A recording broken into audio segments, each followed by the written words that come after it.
حضور نے جب کوئی راز کی بات کرنا ہوتی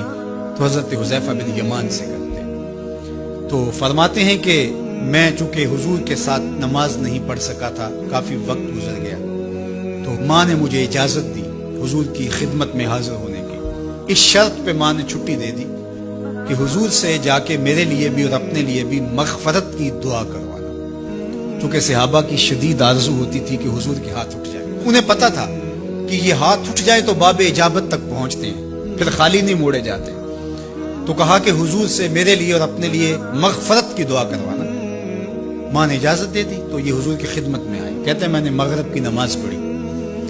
اور سلام پھرا تو میرے دل میں تھا کہ حضور سے ملوں اور کہوں کہ حضور میرے لیے، میری ماں کے لیے مغفرت کی دعا کر دیجیے، لیکن حضور نوافل میں ایسے مشغول ہوئے کہ مجھے موقع نہ مل پایا، حتیٰ کہ عشاء کا وقت ہو گیا۔ عشاء کی اذان پکاری جانے لگی، حضور نے نماز عشاء پڑھائی، سلام پھرا تو میرے دل میں تھا کہ ماں نے جاتے ہی پوچھنا ہے کہ دعا کروائی تھی تو کیا جواب دوں گا۔ مغرب کی نماز کی چھٹی ملی، عشاء بھی ہو گئی اور میں عرض نہیں کر سکا، تو میں ابھی سوچ ہی رہا تھا کہ حضور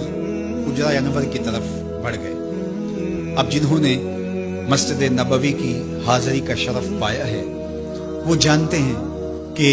مصلی نبوی سے حجرہ رسول کا فاصلہ ہی کتنا ہے، اور جنہوں نے یہ شرف نہیں پایا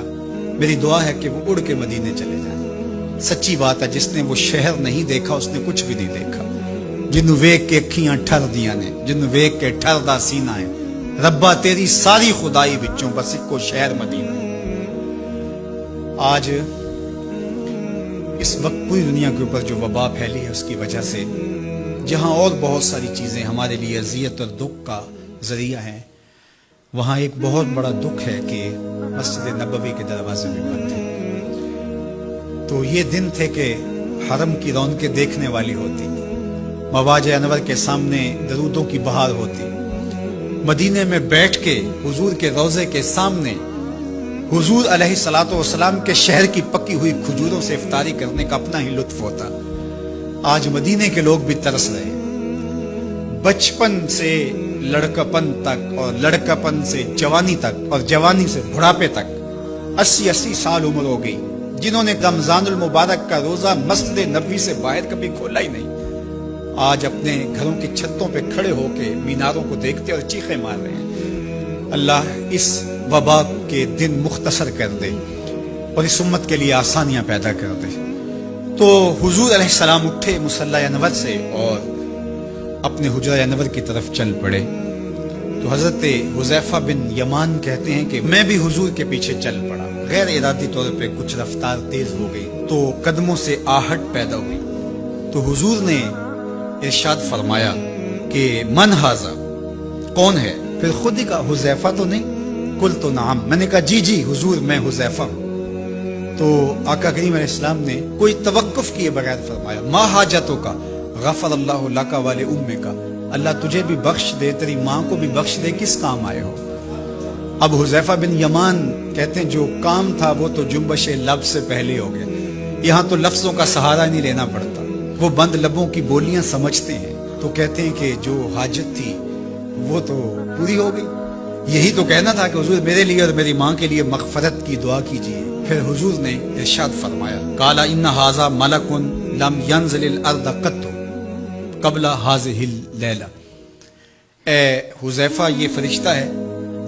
جو اس رات سے پہلے زمین پر کبھی نہیں آیا، یہ پہلی مرتبہ آیا ہے۔ استاذن ربہ ان یسلم علی، اس نے رب سے اجازت مانگی تھی، مالک تیرے محبوب کو سلام نہ کر رہا ہوں، مجھے سلام کرنے آیا ہے، لیکن ساتھ ساتھ مالک نے کہا کہ جا رہے ہو میرے محبوب کے پاس سلامی پیش کرنے کے لیے تو ایک تحفہ بھی لیتے جاؤ، تو وہ بھی مجھے دینے آیا ہے۔ تو وہ تحفہ کیا ہے سنو، بے انا فاطمہ تا سیدۃ نساء اہل الجنہ، مجھے خوشخبری دینے آیا ہے کہ آپ کی بیٹی فاطمہ جنتی عورتوں کی سردار ہے، اور وَأَنَّ الْحَسَنَ وَالْحُسَيْنَ سَيِّدَا شَبَابِ اہل الجنہ، اور حسن اور حسین فاطمہ کے بیٹے جنتی جوانوں کے سردار ہیں۔ یہ آج خوشخبری لے کر کے میرے پاس مجھے سلام کرنے آیا ہے، تو یہ ملکہ جنت ہیں، خاتون جنت ہیں، سیدہ نساء اہل جنت ہیں۔ کہتے ہیں کہ جب حضور علیہ الصلوۃ والسلام کو سیدہ فاطمہ الزہرا رضی اللہ تعالی عنہا کوئی بات کرتی تھی تو حضور ان کی بات کو نہیں ٹالتے تھے، ان کی بات مان لیتے تھے۔ تو آج ہم سیدہ فاطمہ الزہرا رضی اللہ تعالی عنہا کی وساطت سے حضور کی بارگاہ میں استغاثہ پیش کرتے ہیں کہ اس امت مرحوم پہ اللہ سے رحم کی خیرات مانگے اور اللہ میرے وطن کی خیر کرے، امن، رحمت اور کرم نوازیوں کے اجالے اور نور نصیب ہو، میری قوم کی بیٹیوں کو اسوہ فاطمہ کے اجالے عطا ہوں۔